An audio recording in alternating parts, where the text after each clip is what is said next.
The clock on the wall ticks loudly in the silence of the house. I glance at it again, 7:45 p.m. My wife, Sarah, is supposed to be home by now. She always said her office hours were strict, but lately, they've been anything but. It's a feeling that gnaws at me, growing from a dull ache into something sharp and unforgiving. I shake my head, trying to dispel the thoughts creeping in. Just work late, I mutter to myself, the words tasting bitter. But the truth is, I can't shake the feeling that something is wrong. The last few weeks, her phone has been buzzing at odd hours, and when I ask her about it, she brushes me off with a laugh, claiming it's just work. But how much work requires you to stay out until after dark? Tonight, I decide to confront the truth. I can't sit here any longer, anxiously waiting for her to return. My heart pounds as I grab my jacket and keys.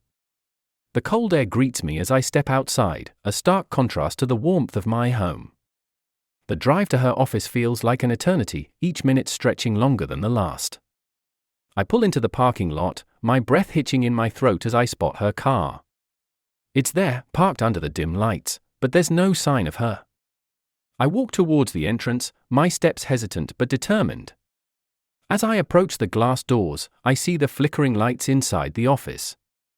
It's late, and the building feels eerily quiet, save for the faint sound of laughter echoing from the break room. I step inside, the chill of the air conditioning hitting me like a wall. My heart races as I make my way to her office. I notice the buzz of activity in the break room, and curiosity compels me to peek inside. I stand at the threshold, and what I see makes my blood run cold. Sarah is there, her laughter ringing out like a siren's call, but it's not alone. Standing too close for comfort is her old boss, Mr. Thompson. I remember the stories she told me about him, how he had mentored her early in her career, how he was a great guy. But in that moment, he's something else entirely. He leans in, whispering something in her ear that makes her giggle, a sound that should feel innocent but instead pierces through me like a dagger. Then, in a moment that feels like it stretches for eternity, he kisses her, his lips crushing against hers, a kiss filled with a passion I've never seen her display toward me. My fists clench at my sides, the warmth of betrayal washing over me like ice water. I want to scream, to charge in and confront them, but something keeps me rooted to the spot, paralyzed by shock. Sarah! I finally call out, my voice thick with disbelief. She pulls away from him, her eyes wide, shock painting her features. "What are you doing here?" she asks, a hint of panic lacing her voice. The facade of confidence crumbles as she sees the fury in my eyes. "Looks like I'm interrupting something," I say, my voice dripping with sarcasm. "Is this what late nights at work have become?" Mr. Thompson steps in front of her, a smug grin plastered on his face. "You shouldn't be here, man. Sarah is a grown woman. She can make her own choices." "Choices?" I scoff. "You mean choices like betraying her husband? This is the respect you show me?" Sarah stares at me, her face shifting from panic to defiance. "This isn't what it looks like, James," she insists, but her voice lacks conviction. "Then what is it, Sarah?" I challenge, crossing my arms. "Tell me what it is because it looks pretty damn clear to me." The tension in the room escalates, thick enough to cut with a knife. I can see her mind racing, scrambling for words that might salvage this moment. But there's nothing she can say to erase what I just witnessed. "You know what? I'm done with this," I declare, turning on my heel. My heart feels heavy in my chest, and as I stride toward the exit, I can hear her calling after me, her voice strained. "James, wait! Please?" I stop, my back to her. "No, Sarah. You've made your choices. Now I'm going to make mine." The words feel liberating, a weight lifted off my shoulders, but also chilling. I know now that this is the beginning of a darker path, one that I hadn't anticipated, but now feel compelled to follow. I walk out into the night, the cool air rushing to meet me. The stars are hidden behind clouds, but I find a spark of resolve igniting within me. This isn't over. I won't let her or him get away with this. My heart hardens as I begin to plot my revenge, knowing I have the power to turn the tables. Sarah may think she can have it all, but I will ruin her miserable life, starting now. As I drive away, the darkness feels less like a void and more like a promise of chaos, of retribution, and of a future without her. The thought sends a thrill through me, igniting a fire I never knew I had. The drive home feels like a blur, a haze of anger and betrayal swirling in my mind. I pull into the driveway, the familiar sight of my home now feeling foreign, tainted. As I step inside, the silence presses in on me, suffocating and heavy.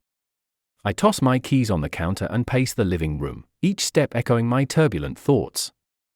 I hear a knock on the door, sharp and insistent. My heart skips a beat as I glance at the clock. It's late. Who could be visiting at this hour? I approach cautiously, opening the door to find my best friend, Mark, standing there, concern etched on his face. Hey, man. I was worried when you didn't answer your phone. Is everything okay? He steps inside, taking off his jacket, his brow furrowing as he senses the tension in the air. I take a deep breath, the weight of my emotions threatening to spill over. No, everything is not okay. Sarah, she's cheating on me, Mark. Mark's eyes widen, a mix of disbelief and sympathy flooding his features. What? Are you serious? I thought you two were solid. What happened? I run a hand through my hair, the frustration bubbling to the surface. I saw her with her boss. They were practically all over each other. Kissing, touching. It was like a scene from a damn movie. I confronted her, but she tried to deny it. I can't believe she'd betray me like this. Mark shakes his head, processing the information. I'm so sorry, James. What are you going to do about it? I pace the room again, my anger morphing into something darker. I'm going to make her regret this. She thinks she can have her fun without consequences. I'll show her. Wait, Mark says, raising his hands. I get that you're hurt, but revenge? That's a dangerous path, man. You don't want to go down that road. Why not? She's already shattered my trust. I'll ruin her life just like she's ruining mine, I spit, the venom in my words surprising even me. Mark sighs, his expression shifting to one of frustration. Revenge isn't the answer, James. You need to think this through. What about your own life? Your career? You don't want to become someone you're not. I glare at him, the fire in my chest refusing to dim. And what if I don't care anymore? What if I want to see her suffer? Mark takes a step closer, his tone firm yet calming. I understand you're hurt, but revenge will only lead to more pain. You need a clear head for what's next. Let's talk this through. There are better ways to handle this. Before I can respond, my phone buzzes on the counter, breaking the tension in the air. I glance at the screen, it's Sarah. My heart races, a mixture of anger and betrayal flooding me anew. I ignore the call, but it keeps buzzing. Don't answer it, Mark advises, sensing my hesitation. I won't, I say, my voice steady. I'm done with her lies. As I silence the phone, another thought strikes me. You know what? Maybe I should confront Mr. Thompson directly. Show him that I won't just sit back and let him disrespect me like this. Mark raises an eyebrow. Are you sure that's wise? He's her boss. You could lose your job just by going after him. I don't care about my job right now. All I care about is making them pay, I retort, the fury driving my thoughts. Maybe I'll expose him. Show Sarah who she's really been with. Just as I finish speaking, my phone buzzes again, but this time it's a text from an unknown number. Curiosity pulls me in, and I unlock my phone to read the message. I saw what happened at the office. You need to be careful. People are watching. What the hell?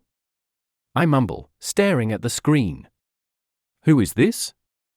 Mark leans over, his interest piqued. What does it say?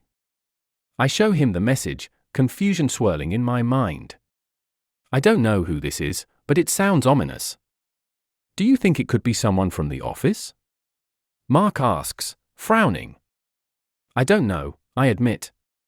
But if someone saw what happened, it's only a matter of time before word gets back to me. I need to act fast. Mark crosses his arms, his expression turning serious. So what's your plan? I'll pay Mr. Thompson a visit, I say, my voice gaining strength. I'll confront him directly. He needs to know I'm not going to let this slide. And if I can get the dirt on him, all the better. James, I really think you should reconsider, Mark warns. You could end up in a really bad situation. I shake my head, frustration bubbling over. I appreciate your concern, but I'm done being the nice guy. This ends tonight. As I grab my coat, Mark steps in front of me. You're making a mistake. Just promise me you'll be careful. I meet his gaze, determination fueling my words. I can't just stand by and let this happen. I'll handle it. With that, I storm out of the house, the door slamming shut behind me. The cool night air hits me as I climb into my car, the engine roaring to life. I feel a mix of exhilaration and dread, my mind racing with the possibilities of what's to come. As I drive towards the office, the city lights blur into streaks of color outside the window. I know this confrontation will change everything. I'm stepping into a world of shadows and deceit, but I'm ready to face it head on. Pulling into the parking lot, I spot Mr. Thompson's car parked near the entrance.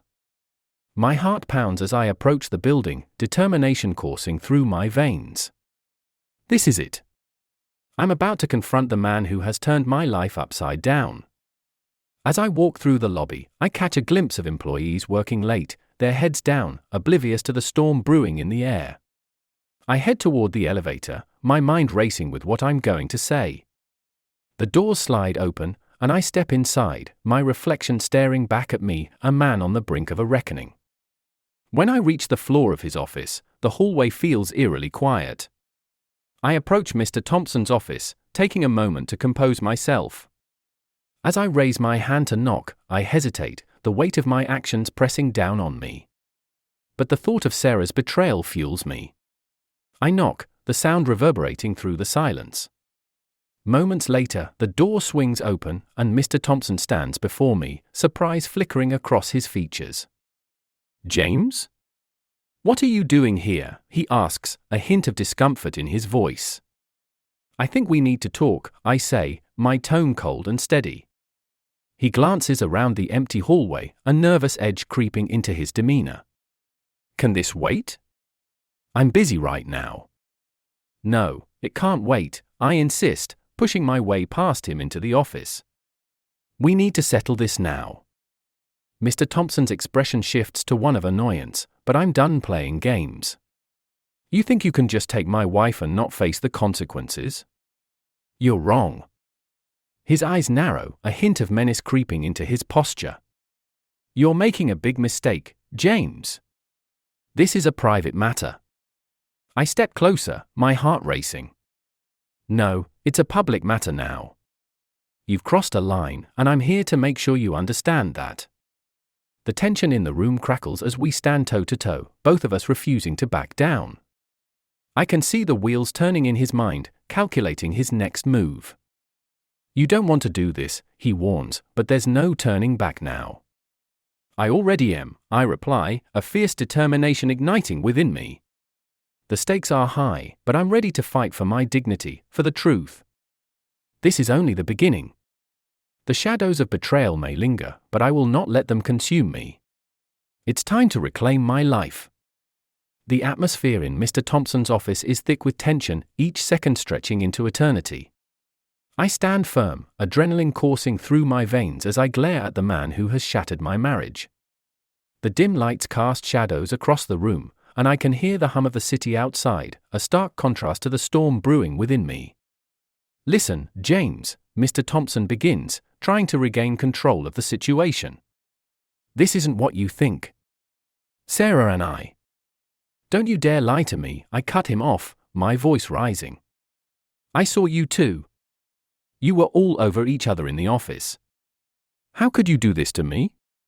He takes a step back, feigning shock. You need to calm down. This is a misunderstanding. Sarah is my employee, nothing more. Is that why you were kissing her? I challenge, my anger boiling over. You think I'm stupid? I know what I saw. Mr. Thompson straightens, a hint of arrogance creeping back into his demeanor. You're in over your head, James. You have no idea what you're messing with. Then enlighten me, I say, stepping closer, refusing to back down. Because I'm not going anywhere until you explain why you think it's okay to disrespect me like this. He leans against his desk, crossing his arms, the smugness returning. You don't want to threaten me, James. I could ruin your life with one call. Do you really think you can come in here and demand answers? A surge of fury races through me at his words. You think you can intimidate me? You've already crossed the line. You think I'm afraid of you? I'm done being afraid. At that moment, the door swings open and a young woman walks in, Jenna, one of the interns. She freezes, her eyes darting between us, sensing the tension. Sorry, I didn't mean to interrupt, she stammers, taking a step back. No, it's fine, Mr. Thompson says, his voice suddenly smooth and rehearsed. James and I were just having a little chat about work. I can't believe how casually he brushes me off, but I refuse to let him dictate the narrative. This isn't just about work, I say, my voice steady. This is personal. Jenna looks between us, her confusion evident. Is everything okay? Everything is fine, Mr. Thompson insists, flashing her a disarming smile that doesn't reach his eyes. Why don't you head back to your tasks? I'll be with you shortly. Jenna hesitates, glancing at me again. Are you sure? You look intense. Yeah, I'm fine, I reply, my frustration bubbling beneath the surface. But I need to talk to him alone. With a nod of uncertainty, Jenna leaves, closing the door behind her. The moment she's gone, I turn back to Mr. Thompson, a fire burning in my chest.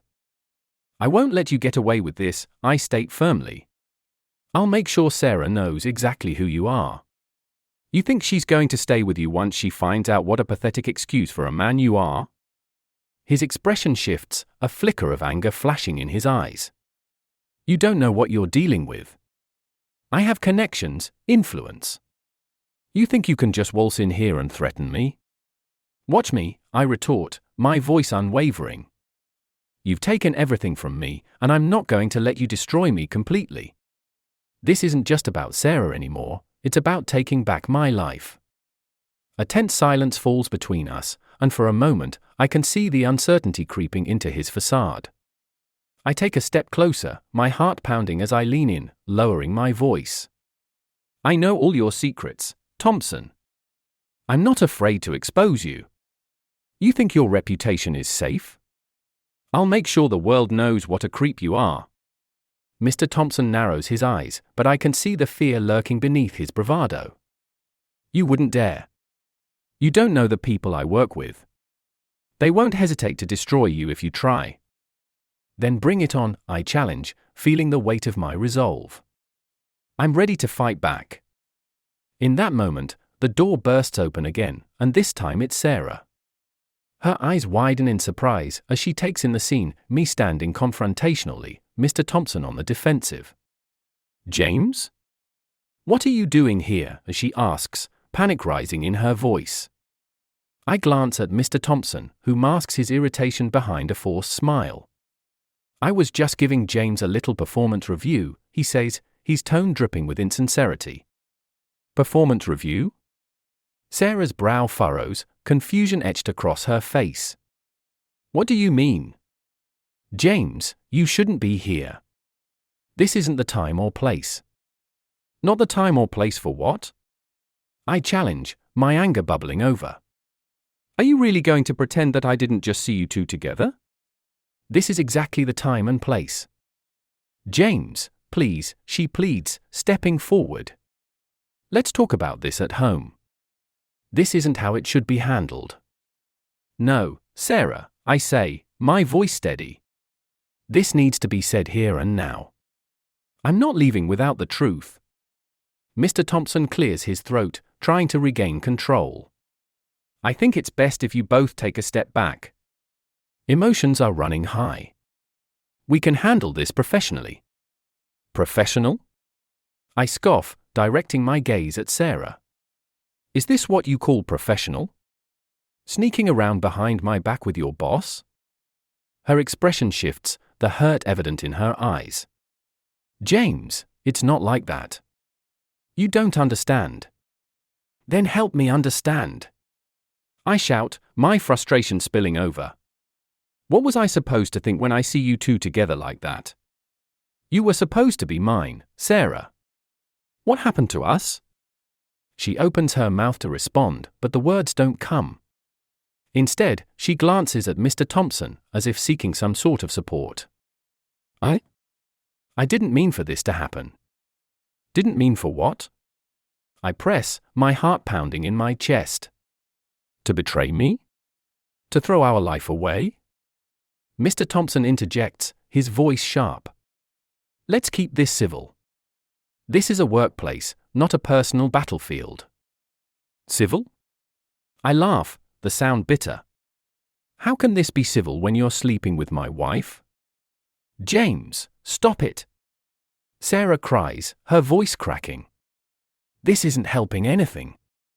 Then what is? What do you want me to do? Just walk away and pretend I didn't see what I saw? I reply, the rage boiling beneath the surface. You're with him, Sarah. You chose him. Her eyes flash with defiance, a spark of something fierce igniting within her. No, I didn't choose him. You don't know the whole story. Then tell me, I urge, my voice low and intense. Tell me what I'm missing. I can't, she stammers, and suddenly her phone buzzes in her pocket, cutting through the tension. She glances at the screen, her expression shifting from panic to alarm. It's my mom, she says, her voice shaking. I need to take this. She steps back, swiping to answer as she heads toward the door, her demeanor shifting as she retreats from the confrontation. I'll be right back, she calls over her shoulder, leaving me alone with Mr. Thompson. I turn to him, the storm of emotion swirling within me. This isn't over, I say, my voice low and menacing. Good luck with that, he smirks, leaning back against his desk. You'll need it.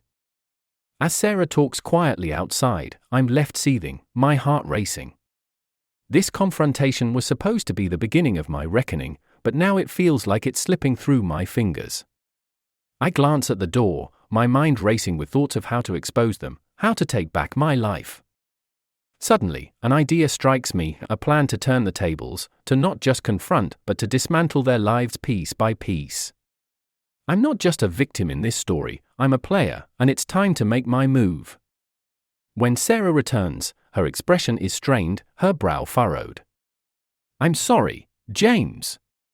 I need to explain everything, but can we do it somewhere else? This isn't the place for it. Fine, I say, my resolve hardening. But know this, I'm not letting this go. You owe me the truth, and I won't stop until I get it. As we leave the office, I feel the weight of my plan forming in my mind. I won't just seek revenge, but I'll expose their lies, turning their betrayal into their undoing. The shadows may surround me, but I'm ready to face the darkness head-on. This fight is far from over. The drive from the office is a blur, the tension in the car palpable. Sarah sits beside me, her hands ringing in her lap, but her silence is deafening. I grip the steering wheel tighter, my knuckles turning white as I navigate the familiar streets. The night air is thick with unspoken words, a tempest brewing beneath the surface. James, she finally says, her voice barely above a whisper. I know this is hard, but you need to let me explain. Explain what, Sarah? I snap, my frustration boiling over. What could you possibly say that would make this any better? You were with him. You betrayed me. I didn't mean for it to happen, she pleads, turning toward me, her eyes filled with tears. It was a mistake, a moment of weakness. You have to believe me. Believe you? I scoff, the bitterness in my tone palpable. You expect me to believe that after what I saw? You've shattered everything we built together, and you want me to just forgive and forget? I know I've made mistakes, but I love you, James, she insists, desperation creeping into her voice. I didn't want it to come to this. I just need a chance to explain. Then do it, I challenge, pulling into our driveway and putting the car in park. Let's hear this grand explanation. We step inside the house, the familiar surroundings feeling foreign and cold. I close the door behind us, the finality of the moment hanging in the air. I cross my arms, waiting for her to speak, but the silence stretches between us like a chasm. Okay, here it goes, she finally says, taking a deep breath. Mr. Thompson and I, it wasn't what you think. Yes, we kissed, but it was only because I was confused. I felt trapped in my job, and he offered me an escape. It was never supposed to go this far. Trapped? I repeat incredulously. You think that's an excuse? You didn't think about how it would affect me. You didn't think about us? She shakes her head, tears streaming down her cheeks. I did think about you, but I was scared. I thought I could manage it without hurting you. I was wrong. Scared? You don't get to hide behind that excuse, I snap, my anger surging once more. You were the one who chose to be with him, who chose to betray me. I was trying to make sense of my life, she cries, her voice breaking. Everything just felt so overwhelming, and he was there. I never meant for it to happen. I thought I could keep it from you. Keep what from me? I yell, my frustration reaching a peak. You thought you could keep your infidelity a secret? How naive do you think I am? I don't even recognize you anymore. Sarah steps back, her expression shifting from desperation to something darker. You're acting like you're some kind of saint in all this. You think I don't know about your late nights with your coworkers? My heart sinks as her words hang in the air. What are you talking about? I demand, but inside I feel a flicker of doubt. I've seen the texts, James, she accuses, her voice gaining strength. I thought you were better than this, but you've been flirting behind my back too. That's a lie. I counter, the betrayal igniting my fury anew. I've never cheated on you. Really? Because it sure feels like we both have our secrets, she retorts, crossing her arms defiantly. You know what? This is pointless, I say, my voice low and steady, despite the chaos inside me. We've both made choices that led us to this moment. But there's a difference between us, I'm not the one who chose to betray my partner. Maybe you never cared as much as you claimed, she spits back, her anger igniting again. Maybe this whole marriage was just a facade for you. The accusation stings, and I feel the weight of it sink in. You're right about one thing, this marriage is a facade now. You've turned it into a lie. Maybe we're both to blame, she admits, her voice softening. But I still love you, James. Can't we find a way back? No, I reply firmly, shaking my head. I can't trust you anymore. Not after what you've done. I thought we were building a life together, but you've torn it apart. Her expression shifts again, the tears flowing freely now. So this is it? You're just going to walk away? Maybe it's for the best, I say, my heart heavy. We can't keep pretending. We'll just keep hurting each other. I deserve better, and so do you. I can't believe this is happening, she whispers, her voice breaking. I thought we could work through it. I thought you'd fight for us. I have been fighting, Sarah. Fighting to save something that no longer exists. You've made your choice, and now I have to make mine. Silence fills the room as the weight of our words hangs heavily between us. It's as if a dam has broken, and everything we've built is crumbling. I turn away from her, my heart racing as the reality sinks in. This is the end. Where are you going? She asks, her voice trembling. I need time, I reply, my voice steady but raw. I can't be here right now. I grab my jacket and head for the door, my heart pounding in my chest. As I step outside, the cool night air hits me like a wave, and I feel the weight of the world on my shoulders. I can't believe it's come to this, my marriage hanging by a thread, unraveling in the darkness. I climb into my car, the engine roaring to life as I drive away, the glow of our home fading in the rearview mirror. It feels surreal, like a nightmare I can't wake up from. As I pull onto the main road, my mind races with a mix of emotions: anger, sorrow, betrayal.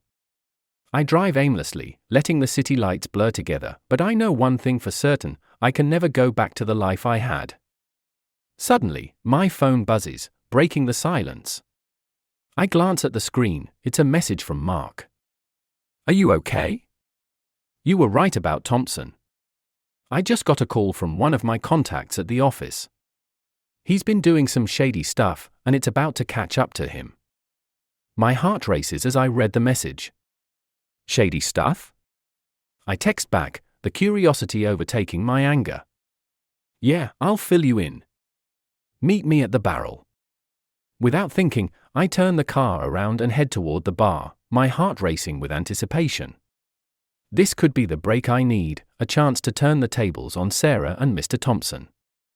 When I arrive, Mark is already there, his face serious as he gestures for me to sit. "James, you need to hear this. I found out about Thompson's other affairs. He's been involved with multiple employees, and it's only a matter of time before someone blows the whistle." "Are you serious?" I ask, a rush of adrenaline coursing through me. "This could change everything." "It could," Mark replies, leaning closer. "If you expose him, it could ruin his career. But you have to be careful. He won't go down without a fight." "I don't care," I say, my voice resolute. "If he's done this to me, he deserves every bit of fallout. I'll make sure everyone knows what he's done." As we plot our next move, I feel a sense of purpose returning. This isn't just about revenge anymore, it's about justice. I won't let Sarah and Mr. Thompson think they can walk away unscathed. They've made their choices, and now it's time for me to make mine. I leave the bar feeling energized, the weight of my decision solidifying. I may have lost my marriage, but I'm not losing myself. As I pull away, I glance at the reflection in the rearview mirror, no longer the victim, but a man ready to fight back. In the coming days, I gather evidence, documenting everything I can find on Mr. Thompson's affairs. I talk to former employees, gathering stories and whispers that paint a picture of the man behind the facade. Each piece of information fuels my determination, and as the puzzle comes together, I know I'm building a case that will expose him for who he truly is. When I finally have enough, I take my evidence to the board of directors, the adrenaline coursing through my veins. The meeting is tense, but as I present the documents, I see the shock on their faces. Mr. Thompson's world is about to crumble, and I can't help but feel a sense of satisfaction at the thought. This is my victory, my way of reclaiming my life. As I leave the meeting, I glance at my phone, a message from Sarah lighting up the screen. "Can we talk? I miss you." I stare at the message, my heart heavy once more. I've lost the woman I thought I loved, but now I know it's time to move forward. "It's over, Sarah. You made your choice." I hit send, the weight lifting as I close that chapter of my life. There's no going back now. As I walk away from the office, I feel a sense of freedom, the shadows of betrayal fading into the background. I face the darkness and come out stronger. I've reclaimed my power, and now it's time to embrace a new beginning, one without Sarah, one where I can finally be free. The world stretches out before me, filled with possibilities, and as I step into the unknown, I know that this is just the beginning of a new journey, one where I can find myself again, without the chains of betrayal holding me back.